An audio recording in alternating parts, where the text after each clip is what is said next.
కట్టంగానే నేను మాఫీ చేస్తాను, ఈ బ్యాంకులలో 2 లక్షలు వేస్తాను. నీ మాట నమ్మి 3 రూపాయల మిత్తికి 2 రూపాయల మిత్తికి అప్పు తెచ్చి కట్టిన రైతులు. ఇవాళ నువ్వు ఇంత ఉపన్యాసం కొడితే ఏం కొట్టినావు? ఆ 2 లక్షల పైన ఉన్న వాళ్ళకి ఎప్పుడు రుణమాఫీ చేస్తావో చెప్పలేదు కదా ముఖ్యమంత్రి గారు. తుమ్మల గారు కూడా ఏం చెప్పలే. చెప్పండి మరి, ముక్కు నేలకి రాసి చెంపలేసుకొని 2 లక్షల పైన ఉన్న రుణమాఫీ చేయమని క్షమాపణ చెప్పండి. లేదు వాళ్ళ వడ్డీలు పెరుగుతున్నాయి, మిత్తిలు పెరుగుతున్నాయి, వెంటనే 2 లక్షల రుణమాఫీ అన్న చేయండి. చేసింది తప్పు, పైగా ఇంకేదో పెద్ద ఆయన ఏదో నీతులు చెప్పే ప్రయత్నం చేస్తున్నాడు, అన్ని గోబల్స్ చెప్పేటువంటి ప్రయత్నం చేస్తున్నాడు. అదేవిధంగా అల్లు అర్జున్ వ్యవహారం, దాని మీద కూడా మాట్లాడండి ముఖ్యమంత్రి. ఇవాళ మాకు మైక్ అడిగితే ఇయ్యడు. ఎందుకంత భయమే మాకు మైక్ అడగడానికి? సరే, దాన్ని మేమేమి సమర్థించలే. అక్కడ ఒక మహిళ చనిపోవడం అది బాధకరం, విచారకరం. దాన్ని కూడా బీఆర్ఎస్ పార్టీ ఖండిస్తా ఉంది.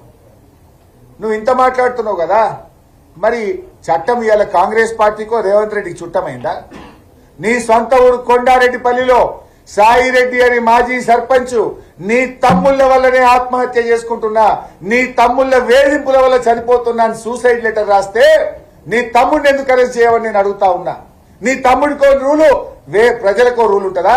నీ తమ్ముడిని ఎందుకు అరెస్ట్ చేయలేను? నీ తమ్ముడి విషయంలో కాంగ్రెస్ పార్టీకి నీ తమ్ముడికి నువ్వు ముఖ్యమంత్రి ఉన్నావు కనుక చట్టం చుట్టమైందా? కనీసం ఎఫ్ఐఆర్ కూడా నమోదు చేయలేదు, కేసు నమోదు చేయలేదు. వాళ్ళను బెదిరించి భయభ్రాంతులకు గురి చేసినావు కదా. నువ్వు ఏదో బాగా ప్రేమ ఉన్నట్టు మాట్లాడుతుండు. మరి ఒక గిరిజన విద్యార్థి వాంకిడి హాస్టల్లో నీ ప్రభుత్వం అన్నం పెట్ట చేత కాకపోతే విషాహారం తిని శైలజ అనే అమ్మాయి 10-12 రోజులు నిమ్స్ ఆసుపత్రిలో చావుతో కొట్టుమిట్టాడి పోరాడి శ్వాస విడిచింది. మరి ఆ శైలజను పరామర్శించడానికి రేవంత్ రెడ్డికి ఒక్క నిమిషం టైం దొరకలేదా? నీ మంత్రులకు ఒక్క నిమిషం టైం దొరకలేదా? చివరికి అమ్మాయి చనిపోతే అంత్యక్రియలకు కూడా వెళ్లకుండా మా ఎమ్మెల్యే గారు కోవా లక్ష్మి గారిని అర్ధరాత్రి 12 గంటలకు అరెస్ట్ చేసినావు కదా రేవంత్ రెడ్డి. ఇదా నీ ప్రజాపాలన? పెద్ద నీకేదో ప్రేమ ఉన్నట్టు మాట్లాడుతున్నావు. సరే, దురదృష్టకరం. ఆ సంఘటన ఎవరు చనిపోవాలని కోరుకోము, కానీ ప్రేమ అందరి మీద ఉండాలి కదా. నీకు అవసరమైతే ప్రేమ, లేకపోతే విషమా? శైలజని ఎందుకు నువ్వు పరామర్శించలే? శైలజ కుటుంబాన్ని నువ్వు ఎందుకు ఆదుకోలేదు? శైలజ అంత్యక్రియలకు మా ఎమ్మెల్యే గారిని పోనీయకుండా ఎందుకు అరెస్ట్ చేసినావు అని నేను అడుగుతా ఉన్నా.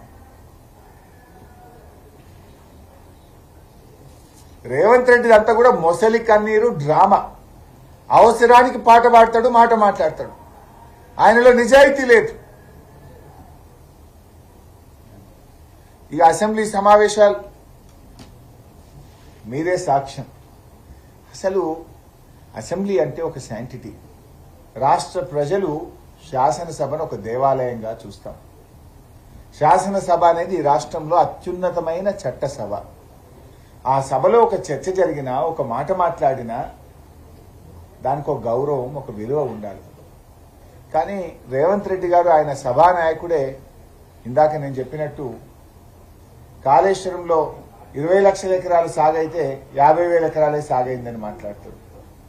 అన్ని అబద్దాలు. అట్లా చూసుకుంటూ పోతే ఉత్తమ్ కుమార్ రెడ్డి గారు నీటిపారుదల శాఖ మంత్రి మొన్న అసెంబ్లీలో మాట్లాడుతూ 10 ఏళ్ల బీఆర్ఎస్ పాలనలో ఒక్క ఉద్యోగం ఇవ్వలేదన్నాడు. ఏమో మాట్లాడాలి? మీరు ఆ వీడియో తీసి ఆయన వీడియో నా వీడియో ప్లే చేసి ప్రజల్లోకి వదలండి. Let people understand. మేము 1156 ఏఈ అసిస్టెంట్ ఎగ్జిక్యూటివ్ ఇంజనీర్ ఉద్యోగాలు ఇచ్చాం, 469 ఏఈ ఉద్యోగాలు ఇచ్చాం, 212 జేటీఓ ఉద్యోగాలు ఇచ్చాం. అన్ని కలిపి ఒక ఇరిగేషన్ శాఖలో 2094 ఉద్యోగాలు మేమిస్తే ఉత్తమ్ కుమార్ రెడ్డి అసెంబ్లీలో మాట్లాడతాడు 10 ఏళ్ల బీఆర్ఎస్ పాలనలో ఒక్క ఉద్యోగం ఇవ్వలేదని ఉత్తమ్ కుమార్ రెడ్డి మాట్లాడితే అది శాసన సభనా ఇంకేమన్నా కాంగ్రెస్ పార్టీ ఆఫీసా? అసెంబ్లీని ఇలా గాంధీ భవన్ లాగా మార్చింది మీరు. గాంధీ భవన్ లో గత 10 ఏళ్లు అబద్దాలు చెప్పిందే చెప్పి గాంధీ భవన్ లో 10 ఏళ్ల బీఆర్ఎస్ పాలన మీద గోబల్స్ ఎట్లయితే ప్రచారం చేసిండ్రో ఇవాళ అసెంబ్లీలో కూడా అవే గోబల్స్ ప్రచారం చేస్తున్నారు. అప్పుడు 4,17,000 అయితే జూపల్లి 8 లక్షలు అంటాడు, ముఖ్యమంత్రి 6,30,000 అంటాడు, బట్టి విక్రమార్కనేమో 6,87 అంటాడు. ఏంది? అప్పుల విషయంలో అబద్దాలే, కాళేశ్వరం నీటి పారకంలో అబద్ధాలే. ఇకపోతే ఉద్యోగాలు, ఉత్తమ్ కుమార్ రెడ్డి ఉద్యోగాలు ఇచ్చే విషయంలో అబద్ధాలే. రాజేందర్ రెడ్డి అని ఒక ఎమ్మెల్యే, కాంగ్రెస్ ఎమ్మెల్యే అంటాడు, ఒక్కో బీఆర్ఎస్ ఎమ్మెల్యే 1000 కోట్లు సంపాదించాడు. ఇదేం అబద్ధాలు అంటే నోటికొచ్చినట్టు మాట్లాడారు. స్పీకర్ గారు కూడా వాటిని ఎక్స్పెల్ చేయకపోవడం, తిరిగి ఆన్సర్ చెప్పడానికి మాకు అవకాశాలు ఇవ్వకపోవడం. ఫార్ములా ఈ రేస్ మీద కూడా చర్చించాలని మేము అడిగాం, దాని మీద కూడా ఈరోజు మాట్లాడలేదు.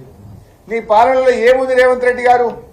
54 మంది గురుకుల పాఠశాల విద్యార్థులు నీ ఏడాది పాలనలో చచ్చిపోయింది. నీ ఏడాది పాలనలో 89 మంది ఆటో డ్రైవర్లు ఆత్మహత్య చేసుకున్నారు. 29 మంది చేనేత కార్మికులు ఆత్మహత్య చేసుకున్నారు. 450కి పైగా రైతులు ఆత్మహత్య చేసుకున్నారు. నీ పాలనలో 1000కి పైగా రేప్ కేసులు జరిగినాయి. ఈ రాష్ట్రంలో దాదాపు 390 ప్రొటెస్టులు జరిగినాయి. కుక్క కాటులు, పాము కాటులు, తేలు కాటులు నిత్యకృత్యమైపోయినాయి. వేలాది మంది విద్యార్థులు విష ఆహారం బారిన పడ్డది నీ పాలన.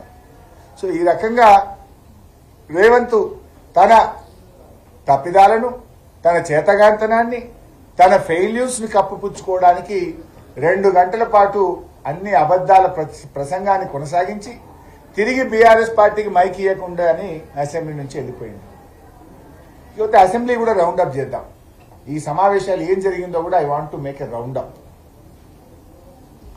ఈ అసెంబ్లీ సమావేశాల్లో మొదటి రోజు అసలు అసెంబ్లీ పెట్టారు. మీరు కూడా చూశారు. అసలు అసెంబ్లీ అనేది కూడా దాని విలువ తగ్గించే విధంగా ఎట్లా, ఇప్పుడు మీరు చూస్తే మొదటి రోజు అసెంబ్లీ పెట్టిండు, 6 రోజులు సెలవులు అన్నారు. అంటే బర్త్డేకు అసెంబ్లీ పెట్టుడు, పెళ్లిళ్ళు వస్తే సెలవు ఇచ్చుడు, ఏదో రాజ్భవన్ ముందు ధర్నా ఉంది అంటే అసెంబ్లీని వాయిదా వేసుకొని పోవుడు, అంటే అసెంబ్లీ యొక్క శాంటిటీని కూడా దెబ్బతీసే విధంగా చేసిండ్రు. మీకు తెలుసు కదా బై సాబ్, బర్త్డేకి అసెంబ్లీ ఎట్లా పెట్టిండ్రో, అది కూడా ఎంత జాగ్రత్తగా పెట్టింది తెలుసా మీకు? సోనియా గాంధీ గారు పుట్టింది 1946 డిసెంబర్ 9. 1946 డిసెంబర్ 9. డిసెంబర్ 9 నాడు అసెంబ్లీ పెట్టిండ్రు బర్త్డే కోసం. జీవో ఇచ్చిండ్రు, ఏది తెలంగాణ తల్లి విగ్రహం. జీవో నెంబర్ కూడా